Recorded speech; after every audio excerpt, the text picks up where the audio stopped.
parang nagmamakaawa siya na ano, na balik siya ng Pilipinas kasi nakita niya na realidad ng buhay din sa Africa. Pero tumanggi ako. Sabi ko hindi pwede, sabi ko sa kanya. Gusto ko muna ako magkaroon ng ano, ng yung maayos sa sarili ko, sabi ko. Ayusin mo rin ka akong sarili mo, sabi ko sa kanya. Yung mga bata pwede naman. Ayan po, si Kuya Beljun, mga amigo. Magandang araw po sa inyong lahat, mga kababayan ko. Good morning! Good morning! Okay na naman ako magagatnam sa kanya mga tao. So, ayan po mga kababayan ko. For today's video, tayo po ay pinapayungan ni Kuya Beljun dahil po sobrang init ng araw ngayon. Pero pabot po sa atin yan dahil po syempre tayo ay dire-diretso po ang trabaho. So, ito pong payong ng lahat kung saan napupunta lang ito, kung saan nag-ano. Pero gusto ko po ipakita sa inyo yung natapos na po ngayong araw. So mula kahapon, ito po yung mga natapos. Siyempre happy po tayo dahil naglalagay na po sila ng poste dito. So ang poste nito, pakita natin, ay malaking bagay po ito para po maging ligtas ang ating lahat. Ligtas para po wala nang usapan sa mga kalahatan. Tatlo kayo ha. Ano si Aba? Alam si Aba naman. Ayan. Tatlo na sila naghuhukay mga amigo. Ito po. So, kailangan ay mabilis ang ating pagtatrabaho. Ay, ang galing. Nagbibiga na sila mga amigo. Oo. So, sobrang init po kasi mga amigo kaya tayo nagpapayong. At ayaw naman natin makita na tayo ay umitim. Hindi na tayo nakatulong dito kasi busy po kami mga amigo, yung mga project natin patapos na. Yan po mga kababayan ko ang natapos na dito. Si Ninong nandyan? Si Ninong. So ayan po mga amigo si Riley at tinatapos na po ang ating ano. Kuya din tayo. Ayan dito tayo. Ito na po yung mga natapos. Mula kahapon nagbibiga na rito. Ayan yung mga matindihang mga nagtatrabaho sa atin. Nagbibig. Naka-overhang ba yan? Naka-overhang ba yan? Hanggang gano'ng kahaba? Ganyan? Ganun lang siya. So, ano yan? Terrace? Maiksi lang. Oh? Tama ba? Saan baba? Hindi kasi pwedeng pagtabihin. Mahaba na. Ano? Hanggang lang talaga siya. Plano pa yan. Oo nga. Sino kasi nasa plano. Pero kung tutuusin mga amigo, para sa akin okay kung mahaba.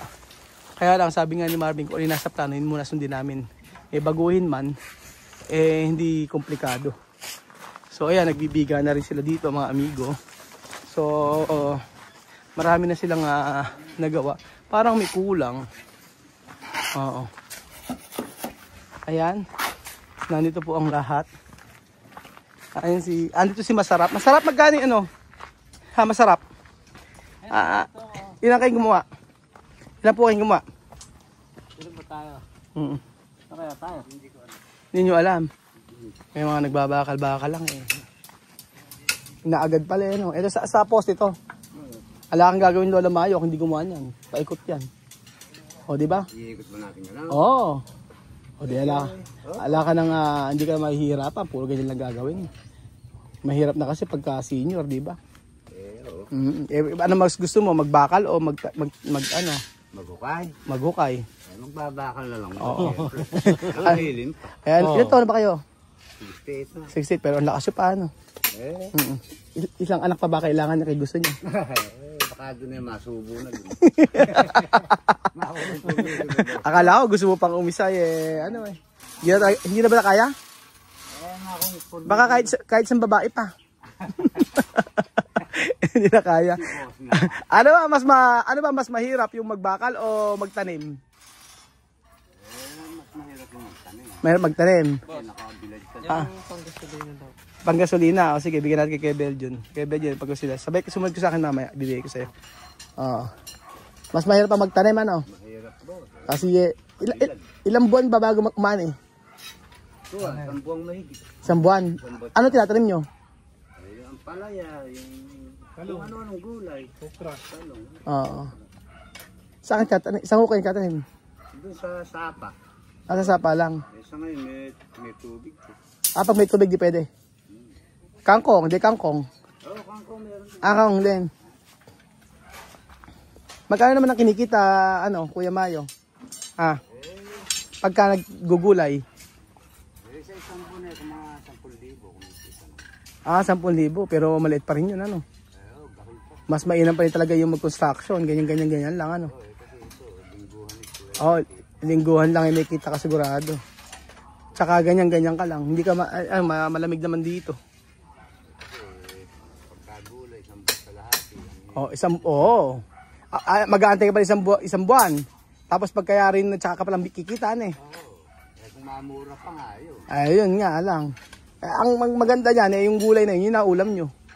Kaya lang nakakasunok pag puro yun Pag araw-araw naman nakakasawa. Abay di pwede nga kunyari ngayon kangkong bukas kangkong sa sud na araw adobong kangkong sa sud nilagang kangkong sa sud na kangkong ilagay mo lang ng tokwa pagkayari gagawin mo sisi, gagawin torta. Maraming luto pero po kangkong pa rin siya. Hindi ng lasa. Ayan pa mga amigo, ito masarap. Ano bang masarap na luto ngayon? Asa kung pork din siya nagluluto yun. Sarap eh. Dati ano ba trabaho niyo dati? Sa bukid lang din. Bukid dati. Ano mas mahirap, magbukid o magbakal? Masarap lang rito. Magbakal lang Yung Sabado may permit. Sa bukid Tapos may pagkain pa sasakay 4 na buwan bago kumana eh. Dito nakapag-ulam kayo ng tokat baboy. Nandito. Dati ginigik namin ito eh. Ere. Okay, Alvin ka Dati Dati kasi po yan, palayan dati. ginigik namin. Ginigik nyo dati. Kaya hula pala wala kaming inaani, napupunta sa inyo lahat eh. Para mahubot eh. Gagasos kami ng pataba, gagasos kami ng pagkayari pagka sumahod yung kunyari kumita ng isang daang palay mapupunta sa inyo yung 50. Tapos kayo lang masaya. Kusa isang daan 10 lang ata. 10 lang, parang ganun no. Parang sa 10 at isa ganun, tama ba? Hindi ba? Hindi. Depende. Ilan ba?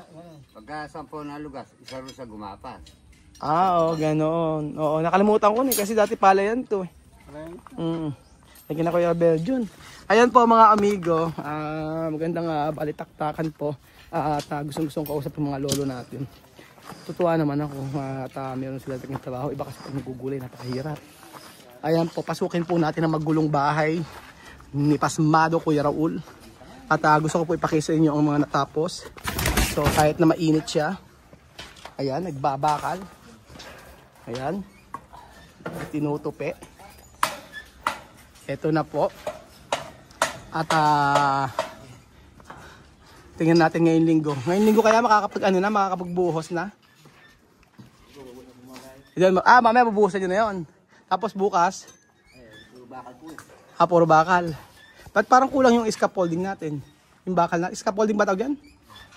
Kulang Kulang po. Ilang kulang? Ay, di po sabi ni... dinaraw po siya. More than na. Kaya ba't kulang Mali computation. Tama, pero tama yung dumating. Ilan yung dumating? May one. Tama ba yung dumating? Binilang nyo kasi sa company yan. Binilang nyo ba? Dapat binilang nyo. Oo, kasi in order yan. Baka mamaya, kulang pa pala, Tapos,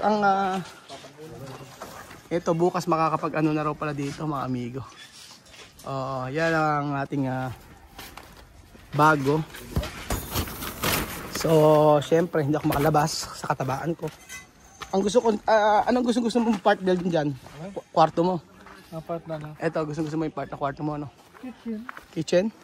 Pagkain kasi, talaga, Oo, yan, magbubuhos na po sila mamaya. Pero at least marami tayong mga, buhangin, mga ganyan. Abay, sabi ba naman ni Belgian na siya daw ay bibili na raw siya ng carpet, bibili na raw siya ng para daw sa kwarto niya. Gusto raw niya may carpet. Ayan po mga amigo, huling pasili po sa bahay nating ipinagagawa. Ayan. So, makakapag na dyan, na mamaya, makakapagbuhos na. Biles. Yan po ang ating mga matatanda na trabahador. Tapos po, At syempre, sila parang Tino naka ano sa may ganito. Sila parang Tino sa may ating mga bakod. Sa bakod po mga amigo. Ayan. Kasi ko ng pera. Eto. Ayan po. Eto mahirap to. Paano gagawin dito parang Tino? Sa kabila lang ihukay. Iaangkla nyo na lang. Oo, gano'n na lang. Dito kasi mga amigo, dito pinakamalupit niyan kasi didiretso lang sa dulo yan eh. Pero at least gaganda na siya after niyan. O, di ba? Ganun po mga kababayan ko. Eto, sobrang init tapos eh. Pero pala akong pakikita sa inyo. O, di ba? Sa mga check-in po rito sa Casa Guiniana Private Resort. Meron po mga mangga rito. O, ayan. Lumalaki na mangga. Ayan po. Kabiling-bilinan ko. Huwag pipitasin na mangga. Hindi pa hinog. Init. Ang bihirang patis. Sino yun daw? Yung sa may ano yan, sa may gasolina. Kasi kailangan sa gasolina. Masaan ha? Andoon lang. Pakibigyan mo lang doon. Masaan? Tawagin mo si... Sino? So ayun po Gasolina mga... to. So ayun po mga amigo. Ang saya naman po. At maraming nakagawa. Yung nga gusto ko sa mga tauhan dito mga amigo. Pakitaan mong maganda, maganda rin yung ibabalik sa iyo. So, ano ako, tawag doon, parang satisfied ako sa trabaho nila. Ikaw ba yung satisfied ka sa trabaho nila? Oo. Ano? Sobrang satisfied ka sa trabaho nila, no? Kahit na sabihin mo nagpapasahod ka, actually malaking pasahod. Like parang nasa, parang 70,000 a week. Ano, 70,000 a week. Hindi ko alam pasahod dito eh. Malaki yung pasahod kaya lang satisfied naman ako mga amigo sa sa trabaho nila. Nakita ko kasi na na kahit na 'di ba may CCTV no? Makikita mo sa CCTV katrabaho sila no. Anytime po mga amigo na tingnan yung CCTV katrabaho kahit na sa maghapon i-check nyo nang i-check lahat ng mga gumagawa, makikita nyo talaga ng katrabaho, hindi sila nadadaya sa oras. Kaya po talaga ang pakonsuelo ko lang dito pag Sabado, pag may time kami magpapakain. So tapos pagkayari po, nakakatuwa naman po dahil nakaraan, di ba may mga bonus po sila. Actually hindi lang sila, sa ibang site po, tulad po ng sa Batangas natin, binibigyan sila ng, pinamimirienda sila ng may-ari. Ganun po. Ano naman tayo. Kasi nga pinagbubuti nila yung trabaho, yun ang mahalaga. Kasi hindi natin may iwasan mga amigo yung yung complain ng mga nagpapagawa, especially complain na tawag doon. Siguro marami kasi perfectionist. Gusto nila ganito. Dati hindi ko nauunawaan din yan eh. Akala ko, sabi ko, pag pinagawa ko, ito pinagawa ko dapat ganyan, saktong-sakto. Hindi Hindi ganon, hindi totoo na talagang saktong-sakto talaga. Sa sukat, oo, pero yung sabihin mong gagayahin talaga kasi especially kasi pagka sinabi ganito, ang ginagawa namin yun sa scoop of work, talagang dapat kung ano yung pinag-usapan yun na lang. Kasi minsan, for example, hindi na namin trabaho yung paglalagay ng kortina, hindi na namin trabaho yung paglalagay ng paggawa ng mga basurahan, hindi namin trabaho yung paggawa ng yung mga bakal na ikakabit o yung mga nasa may banyo or mga ganyan-ganyan, hindi namin trabaho yon. Pero dahil sa pakikisama at saka para konting pabor lang, i-offer kami na ang gagawa. Pero minsan nakakasakit kapag halimbawa yung isang lang, for example, na pag-usapan na ganitong kulay tapos babaguhin na naman. Sa construction, dami kong dami kong na-encounter. Dati, pag sasabihin na may-ari, ano po bang kulay ang gusto nyo? Pwede nakalagay na. Tapos sasabihin, tapos parehari, pababago pa yung kulay. Tapos sobrang bait nila Marvin sa nila Ninong, hinahayaan na lang ganun. Sabi ko, hindi pwede yun. Once na may pinagawa, pinabago, automatic, singilin. Kasi, alang kikitain pagka ganun, pagbabago-bago yung trabaho. Diba? Kaya ganoon.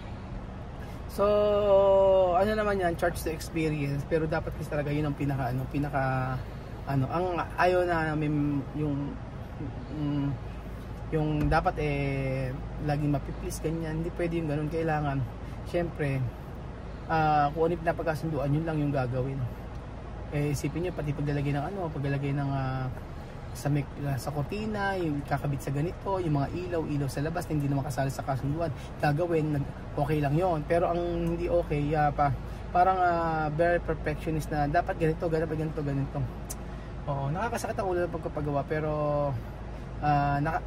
manageable naman mga amigo. So, yun po. At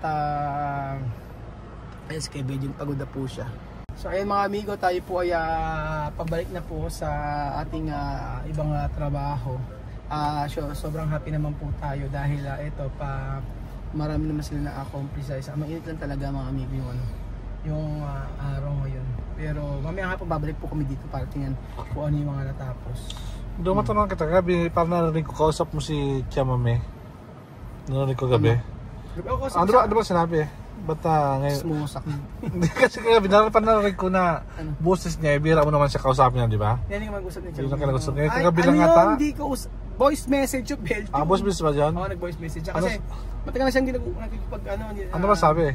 Hindi ako nag-reply kasi ang dami niyang message sa akin. Hindi ako nag-reply. Oo, tapos sinasabi niya pasensya na kasi hindi siya makapag-gawa ng video, hindi rin siya makapag-vlog, hingi ng sorry. Oo, sabi sorry, pasensya na hindi ako makagawa ng video kasi wala yung internet. Hindi pa kami nakapagre-renew ng internet, sabi niya.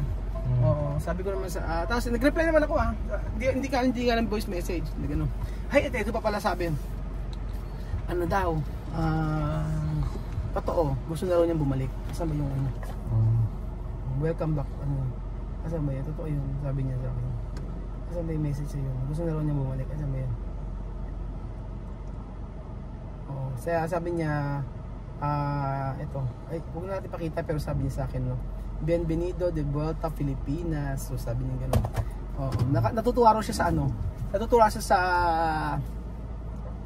trip to Thailand, natutuwa siya. Tutuwa daw siya sa Thailand na episode natin. Sabi niya, mami. Tapos sabi niya, gusto ko ng welcome back sa Pilipinas, sabi niya. Gusto na rin bumalik sa atin sa Pilipinas. Tapos nasagot ko lang, hindi. Sabi mo, hindi pa pwedeng bumalik. Sabi ko, kailangan ka akong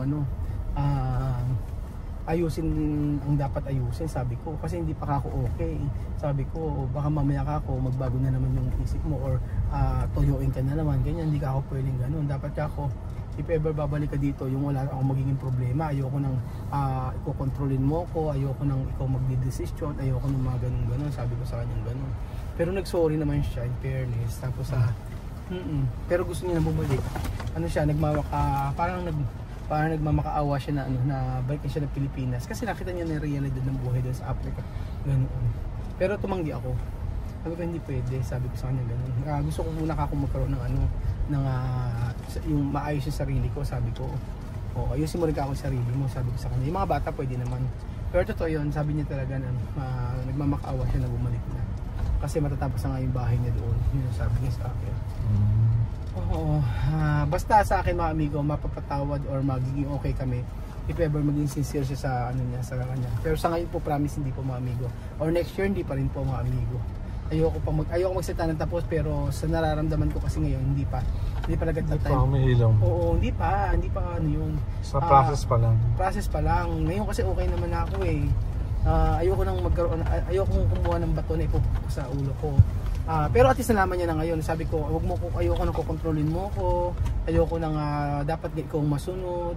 Ayoko nang ganoon. Yun lang. Sabi ko, mag-friends tayo pero dapat malaman mo din yung side ko, kung ano nararamdaman ko. Pero kahit na magmakaawa siya na bumalik, hindi pa rin talaga. Oo. Pero sabi ko nga sa inyo, magkaibigan na magkaibigan. Oo. Lahat naman ng mga tao na nakakasama natin actually ito aminin ko sa inyo, si Chamame yung kaibigan ko na nakasamaan ko ng loob na nakaaway ko na gusto ko pa din na maging kaibigan. Oo, kasi ang inaano ko kasi ang pinag-aano ko dito yung bagay na mga ginawa niya sa akin doon sa Africa na kung hindi dahil sa kanya baka nakakulong ako ngayon sa Africa. Opo, marami siyang ginawa sa akin. So kahit nagkatampuhan o ganyan, I think better na magpatawad. Ngunit dapat sa pagpapatawad or sa pagbabalik niya rito or babalik siya dito or kung kailan man yun na hindi pa ngayon, in the future, dapat maging okay na lahat. Ayoko na ng problema. So, yun po mga amigo. Pero salamat at nandyan pa rin kayo. At wag po tayong masyadong magpatawad tayo. Ngunit kahit hindi tayo makalimot sa ngayon, Pero dapat ay makamove on tayo. At ma-realize natin na si Chamame ay naging parte ng buhay natin at napasaya po tayo. Thank you so much po mga amigo. God bless po.